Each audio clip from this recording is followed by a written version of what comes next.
And welcome back to the High School Hockey Report presented by the Michigan High School Hockey Coaches Association. I'm Jonathan Kidd along with Sean Baligian. Sean, how are you doing today? Excellent, John. Another great week of high school hockey, and look forward to an even better week this week. The podcast is also brought to you by the MHSAA and our newest sponsor, National Coney Island. Love to have them back. I know what I'm having for lunch, that's for sure. A little extra onions on there as well, but they were a great partner last year. It was a pleasure heading out to Heartland with them, and certainly we thank them for everything that they do. And they're going to be coming back as the sponsor of the High School Hockey Player of the Year. We'll be talking about that a little later in the show.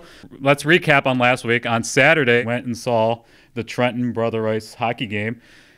4-4, it was back and forth. This is the only regular season meeting between these two, and then who knows? Could be, state playoff preview. Well, it was interesting because as I was doing my rankings, one of the things that I did is I said, all right, whoever wins this game, I'll put this team there and that team there. And wouldn't you know it, it turns out to be a tie. So I'll kind of explain, not that it matters because they're two top 10 teams, but I'll kind of explain the rationale there. But by all accounts, I had some buddies there as well, and I was getting some texts from you and a couple other buddies. By all accounts, it was just a great high school hockey game. And this is what you come to expect from two really legendary programs like this, John. They're top 10 teams, MIHL, need I say more? By all accounts, just a great game. It's going to be interesting if they do meet down the road. What I'm being told, and I'm looking forward to seeing Trenton with my own two eyes, what I'm being told is Coach Clemens really has four lines that he can just roll. And that's so big. That's so big at this level. And we talked about Brother Rice last week. I saw Brother Rice. Brother Rice was outstanding against Livonia Stevenson, knocking them off 4-0 out Livonia. So no surprise that two teams the caliber of that played a tight game like that. Woodhaven, they had a big game against Liggett, 9-2. Zach Robinson is starting to be the buzz around the state of Michigan. He leads the state in scoring with 12 goals and 13 assists. It's absurd when you think of the amount of games that they've played right now. It's absolutely absurd what they've been able to do. But they're a good story. And don't say that you weren't warned either. We talked about Woodhaven last year when they put together a really nice winning streak to kind of knock on that door. We had them ranked, if I'm not mistaken. We had them in the rankings in a couple different times last year. But this is a team that, to the surprise of nobody, has been able to build on some of the success that they had last year. And listen, when you have an exceptional talent like Zach Robinson, your entire team is going to be better as well. I'm going to be interested to see how they do against Country Day. They play them twice. And then when they play in the showcases, they're going to be playing in both the MIHL and the public showcases. I love to see that. And John, we're going to talk to Coach Zaschak from Forest Hill Central about this momentarily. Teams are really, really spicing up their out of conference. They really are, and I love to see that. It works for all of us. It works for them, and from fans and media, boy, you get to see two high caliber opponents, or maybe a team that you're not so sure about. Well, how are they gonna fare?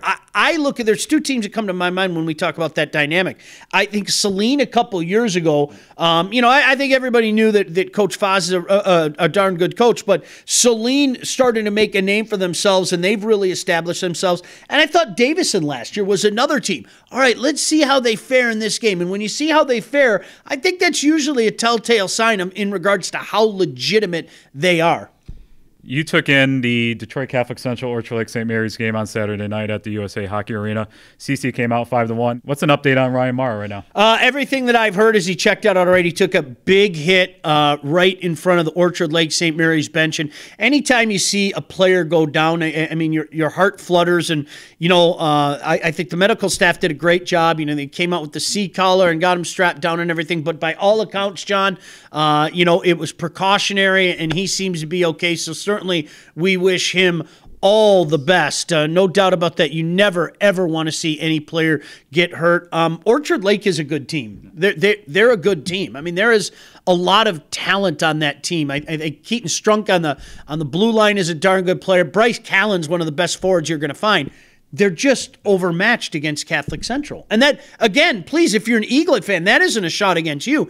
Catholic Central is that good. Orchard Lake St. Mary's is a team, to me, they can go beat anybody. Really, they can beat anybody, except maybe Catholic Central. Catholic Central right now, there's a reason why they're everybody's number one pick. They're so deep.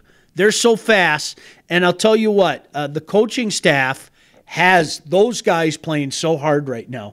I mean, when you're that talented, when you're that fast, and as an added bonus, you are unrelenting on the puck. They are that good. Catholic Central is that good. I went and saw Grosse Pointe South play Macomb, Dakota on Wednesday night, 6-2, Grosse Pointe South.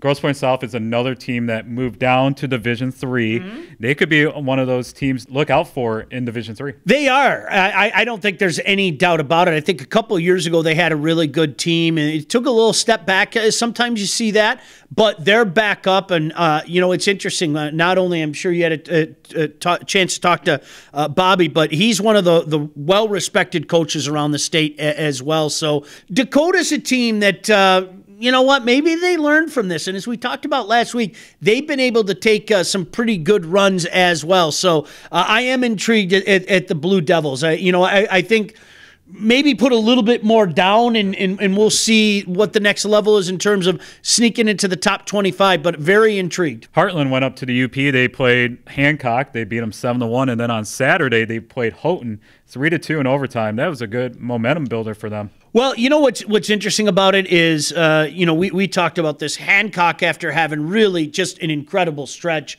by a lot of accounts that they're down a little bit, but they've got such a great staff and they have such a proud tradition up there. I'm sure that they're not going to be down for long, and by the end of the year, they'll be a tough out.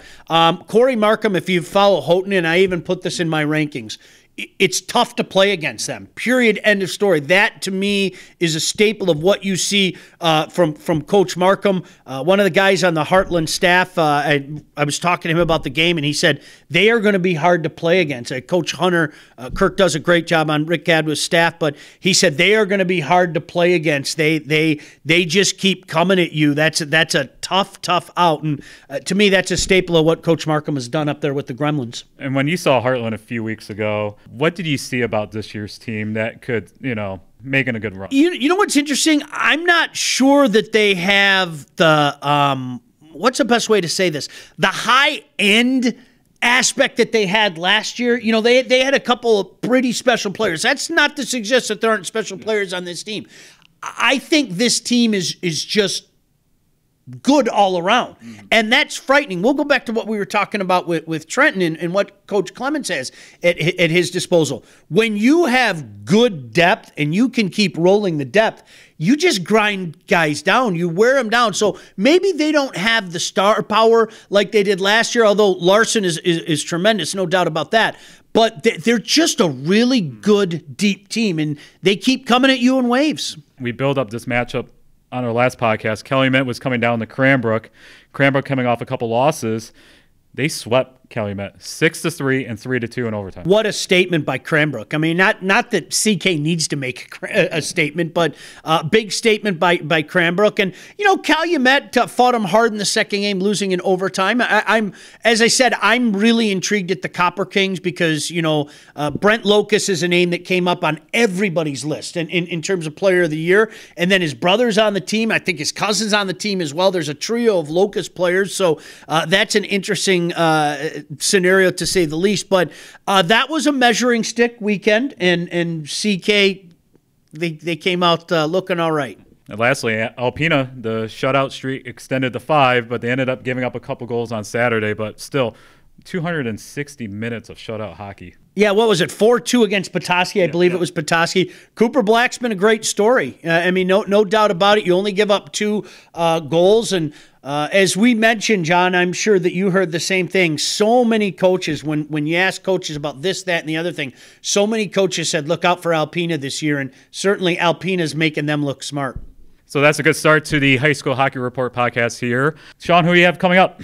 Well, we're going to be talking to the head coach at Forest Hill Central, Kevin Zaschak, done a fantastic job with the Rangers. They're off to a good start, so we'll be chatting with Coach Zaschak momentarily. All right, so we'll be right back here on the High School Hockey Report podcast. It's presented by the Michigan High School Hockey Coaches Association, and it's also brought to you by the MHSAA and National Coney Island. We'll be right back.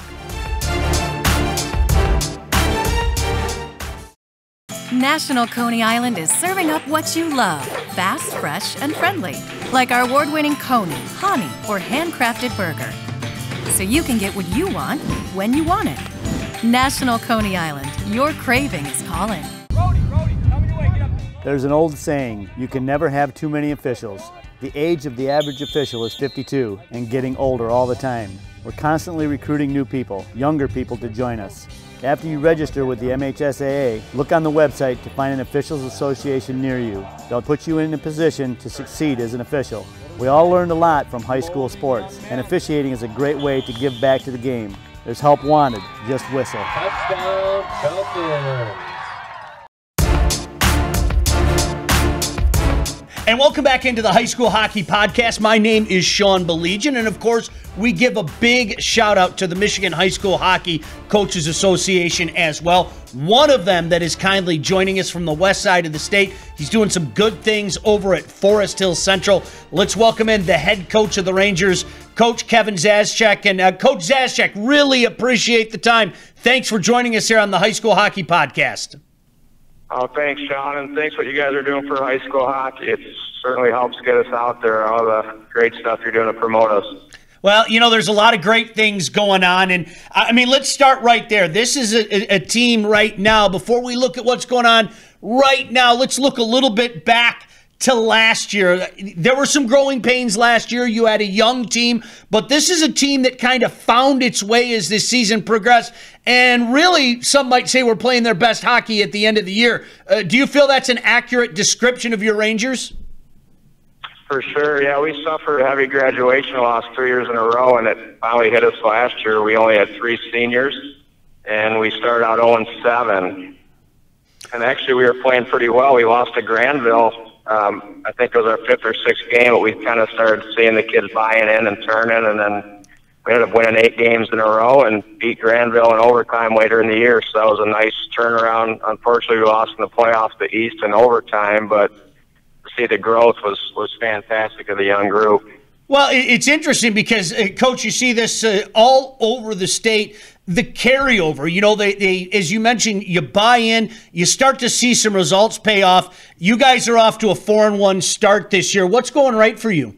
Well, we're still, believe it or not, on the younger side. We graduated 3 guys, but only have 4 seniors this year. So we ended up taking some young freshmen that are logging some key minutes, and you're seeing them grow already. And then we lost a guy to AAA from last year's team, but he came back. He's not played yet, but he'll be back this week, so that'll certainly give us a nice push. He'll be one of our top-line guys. So just young guys buying in, working hard, and we've got a great group of kids who just compete.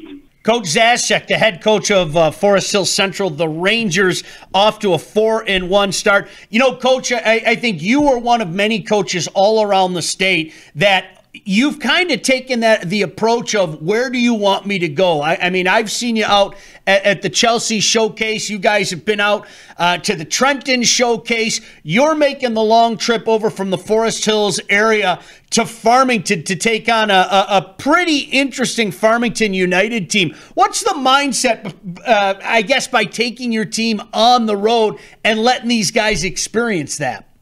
Well, especially early in the year, we want to, just like you said earlier, we want to set that bar and see. I don't mind taking some losses or playing some tough games to be ready for the playoffs, and we need to see where we're at. And early on is a great challenge. And, you know, we're going to be in the Trenton Showcase again this year, the public showcase, and Farmington's, I believe, 5-1, and they're scoring a ton of goals. So defensively, we're going to find out, again, who we are and what we need to do as the year progresses, because they've been last I checked, they had 31 goals and 3 against. Coach, let's talk a little bit about hockey on the west side. I think people that follow high school hockey, Forest Hill Central certainly has had their fair share of success, but I think what you've seen in the last 5 years is fascinating. It just seems like so many programs, year after year, there's another one added to the mix of the so-called usual suspects. You've got a front row seat. How is the growth of high school hockey on the west side from your vantage point? It's been great. I think what you're seeing is a lot of teams are modeling that same, 11, 12-month program to be successful. We have a really good spring, summer, fall league over here that all the teams are playing in. So these kids have a chance to play a lot of games throughout the year, and we have a chance to get quite a few good looks at future players. So as much as this grows over here, you're seeing more teams get involved, and pretty much every team's involved in this now essentially 11-month program that we're running. That's an outstanding thing. And I'll tell you what, it shows on the ice as well. I mean, as I mentioned, it seems like, there was Granville, GRCC, those were teams that everybody knew about, but NE has popped up, and you guys have popped up, and, Byron Center is an interesting watch this year. Rockford is veteran-laden. A lot of good hockey on the west side of the state, and I certainly encourage people to go check it out. Coach, before we let you go, and we really appreciate your time here on the High School Hockey Podcast, I always like to hear the stories of guys moving on, because as well as I do, there's a narrative out there, and a false narrative at that you can't get to where you want to get playing high school hockey. And year after year, we come up with lists, and I say that plural, not singular, lists of players that have been able to graduate, whether to be to the NAHL, to the USHL, to Division I. Zach Curry, a former player of yours, as a matter of fact, he was on our Player of the Year watch list a couple years ago. He's had a pretty good tear since he left Forest Hills. Why don't you tell everybody what he's up to? Yeah, Zach's playing for Wilkes-Barre Scranton right now and doing well. I think he's got 4 goals, 3 assists, and he's getting some D1 looks. He's had some, teams approach him, and actually had a few different offers here of late. So he's working his tail off, and perfect example of play high school hockey, keep working, and you can make it to the next level. And the one advantage I tell these guys, we have quite a few kids not playing for us. I think there's 9 that are playing AAA that aren't playing for our school. And our big sell is you practice more. We practice 4 days a week. We lift 2 days a week. It's less wear and tear on the body, less games, and, it can prepare you for that next level. So we're really working that hard, and Zach's a perfect example of a kid who followed that system, and he's doing wonderful things. That's awesome. I love to hear that. Congratulations to the Curry family, and honestly to the whole Forest Hills Central family as well. Coach Kevin Zaschak, as I mentioned, if you're interested in seeing a pretty darn good team from the west side over here on the east side, you have a chance this Friday, 8 o'clock puck drop against Farmington United. Coach, really look forward to seeing you guys in person and appreciate the time here on the High School Hockey Podcast. Sean, you're awesome. Thanks so much for what you do for all of us, coaches, players across the state. It's much appreciated. I hope you know that. All the best, Zaz. Really appreciate it. Kevin Zaschak kindly joining us on the High School Hockey Report. It's time now to reveal Sean's top 25 hockey rankings. Well, what's interesting, John? I always tell people this, and this is a perfect time to do it right now. This, in essence, comes from the coaches. I ask a bunch of coaches. I'll use Coach Zaschak as an example. I ask them about what they think about other teams, not necessarily their own teams. So it starts with the coaches. But yeah, John, I sit down, for example, on Sunday afternoon after I got done with my Sunday job. I sat down and you scour the schedules and you look at who they played, and you try to make decisions as such. So it starts with the coaches, but I think maybe the nuts and bolts of it is of scouring the schedules and comparing, losses to losses and wins to wins. That's the stuff that I am. But really, I can't say this enough. Thanks to the coaches out there. Every coach that I ask, what do you think of this team? What do you think of that team? Not only do they answer the call, but they go above and beyond. So seriously, thanks to all the coaches out there. All right, we're going to start from the bottom here. We have Forest Hills Northern Eastern at 25, Northville 24, Forest Hills Central is 23, 22 is Rockford, and 21 is Alpena. Moving now, we have number 20, we have Woodhaven, 19 Grand Rapids Catholic Central, 18 Byron Center, 17 Orchard Lake St. Mary's, and 16 Brighton. Sean, your take on a few of those teams in the first part of the ranking? Well, Rockford is a team that a lot of guys on the west side told me that they're a veteran team, and you know how veteran teams are. They just handle themselves in a different way. We just talked to Coach Zaschak. There are some growing pains with some young players, even if they're talented young players. You have to get used to the grind. You have to get used to the process. So you take your lumps and then you move on. So I'm intrigued personally at Rockford. There's no doubt about that. Woodhaven, to me, the start is one thing, but I think what sticks out for me is how you fare against some of the top teams. And yes, you lost to Trenton, but you didn't get wiped off the map or anything like that. And I'm sorry, that speaks to me. So I'm happy that Woodhaven is there, and certainly Zach Robinson is representing. All right, we're going to continue now with our rankings. At number 15, we have Saline, 14 Houghton, 13 is Plymouth, 12 is Calumet, and 11 is Salem. Our next set of rankings, we have 10, we have Cranbrook, 9, Livonia Stevenson, 8, Warren De La Salle, 7, Trenton, 6, Brother Rice. You know, Salem is a team that is really intriguing to me. Ryan Ossenmacher's done such a tremendous job. I think, in my opinion, Coach Ossenmacher has maybe flown under the radar a little bit and doesn't get the respect that he deserves. And we've talked him up, but this is a pretty good team, and he's doing it, you know, with some key players out right now. We talked about Coach Markham. I always love watching Houghton play because they just bring it. Yeah. You better bring it too, because they're just going to keep coming at you. The Cranes, listen, it's Division III. It's Division III is loaded, but they can play with anybody. So that's going to be interesting. And, you know, Brother Rice and Trenton. Let me explain my logic behind this, because they tied. Brother Rice had their one loss to Catholic Central.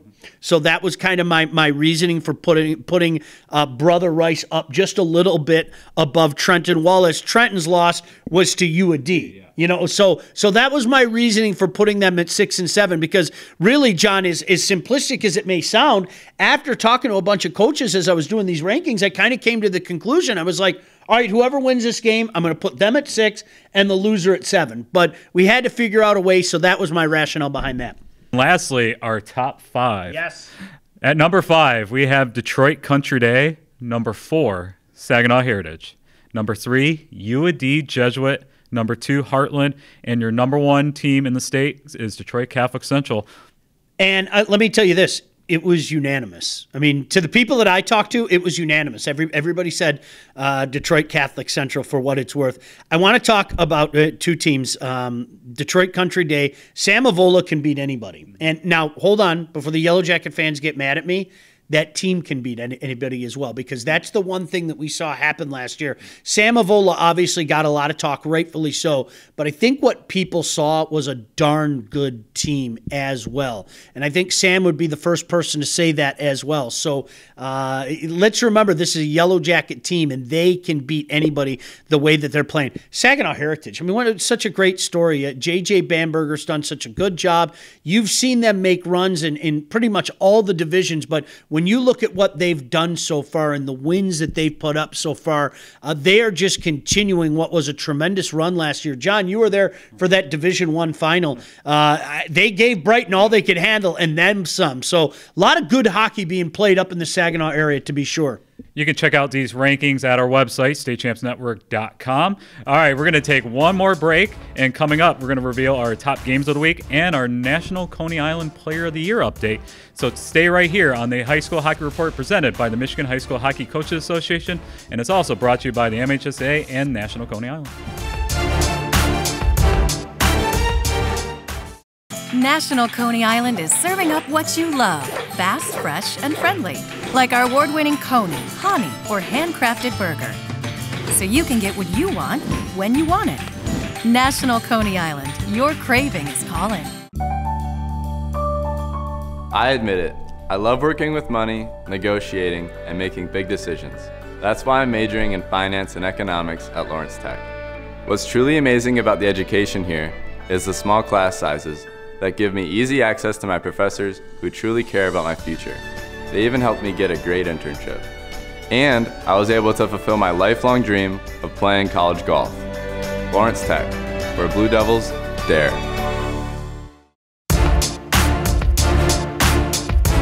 And welcome back here to the High School Hockey Report podcast presented by the Michigan High School Hockey Coaches Association. I'm Jonathon Kidd along with Sean Baligian. We're going to wrap things up here with our top games of the week. On Wednesday night, we have Brighton taking on Plymouth. What a great matchup. And, you know, we talked to Coach Vento last week. I think Plymouth is a team that's going to go like this all year long. Plymouth and Livonia Stevenson are very similar in my mind this year, that what they are now and what they'll be at the end of the year might be 2 different places. Brighton is Brighton.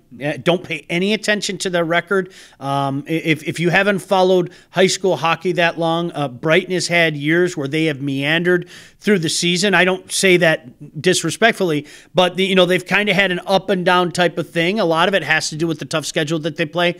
They'll be ready come playoff time. That's a big matchup early on. We have Midland Dow taking on rival Midland on Wednesday. Yeah, I'm intrigued. I'm intrigued at Dow. You know, they were a team that made some noise last year.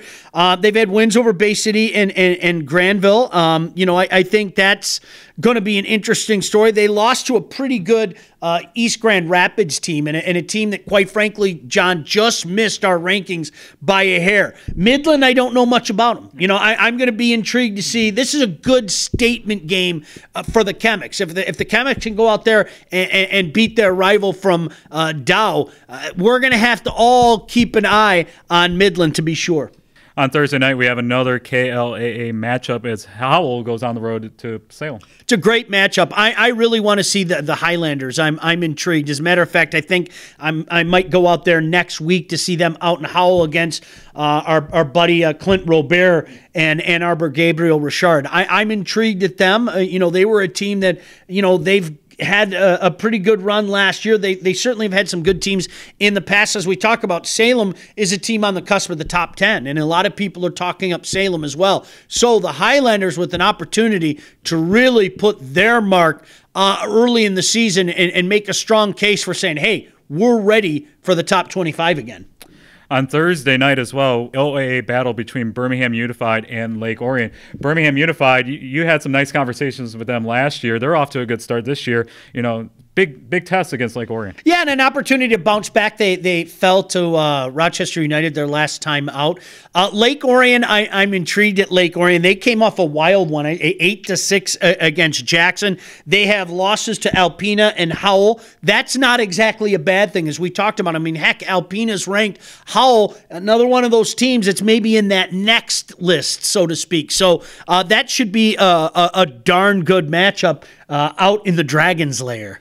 And lastly, on Friday night, the game that you're going to be taking in is Forest Hill Central at Farmington United. Farmington United just did come off a loss to Clarkson on Thursday, but still, this is a good East versus West battle. Yeah, and, you know, United, I think a lot of times what happens is when you get off to that hot start, well, what happens when you lose that first game? They responded very nicely. They beat Canton. And, hey, listen, Canton's a team. They've knocked off Northville. They've knocked off Howell. They've been an interesting watch so far as well. So I'm going to be intrigued to see with my own eyes, you know, what United has. And as I mentioned with Forest Hill Central, listen, this is a young team that I think is on the rise and is going to be a pretty darn good team at the end of the year. Maybe a lesson learned against a darn good Saginaw Heritage team that I think would be in most people's top 5, so to speak. So that's an intriguing matchup, 8 o'clock on Friday night. All right, and lastly here on the high school hockey report is that National Coney Island is back with our high school hockey player of the year. You know, got to get the shout out to Coney here. Thank you. Absolutely. Extra onions. Let's go. Jake Banke of Heartland was our winner last year. We're still working on our top 10 list. So, Sean, when are we going to expect that? We have the 10 settled. Now, when I say that we have the 10 settled, it was a very arduous process. And there are a lot of coaches out there that are watching right now and know that they were part of that process. To whittle it down this year, and this is not an overstatement, this was the most difficult time I've had in my now 5 years of doing this. Really, it was because we had to whittle it. There was a 20, and then we got stuck at 15, and then we got stuck at 12. And when I say we got stuck at 12, we got stuck at 12. And what stinks is trying to figure out the 2 guys that had to go off this list, because in fairness to the process, it has to be a top 10. That's what we start from. Now, we always remind people of this, John. It's fluid. If your guy isn't on there, or heck, you're a player and you're watching and you're not on there, that doesn't mean that you're not going to be on there next week, 2 weeks from now, et cetera, et cetera. Word of mouth and what you're doing, what your team doing goes a long way. But we have the 10, John, I'll tell you point blank. The only thing missing right now is quotes from some of the coaches. So I'm working on that. Just to let you guys know that the High School Hockey Coaches Association does have their Mr. Hockey as well. Mm-hmm. So the High School Hockey Player of the Year is part of our thing here at State Champs. And also, too, the fans get a say on the voting. Absolutely. This is one thing that I really appreciate us doing this for football, and this is something that we do in hockey as well. Our online vote getter automatically goes into the Final Four. You have a voice. Use your voice. Well, not your voice. How about your fingers to vote? But I think you understand the point. Our online winner, you are automatically into the Final Four. Then John, you, myself, and a group of coaches, we kind of dissect the next 3 after that. And the criteria that we use is not only online vote for that one, but how your team is doing, what you did in big games, and what you did in the really big games come playoff time. And that's something that, in my opinion, Jake Banke really went next level last year in that playoff run, and that ended up being a big factor for him and Heartland. So that's the criteria that we use. And that's it for the High School Hockey Report. I'm Jonathan Kidd along with Sean Baligian. We'll be back again next Wednesday at 3 p.m. See you at the rink. Presented by the Michigan High School Hockey Coaches Association, and it's brought to you by the MHSAA and National Coney Island.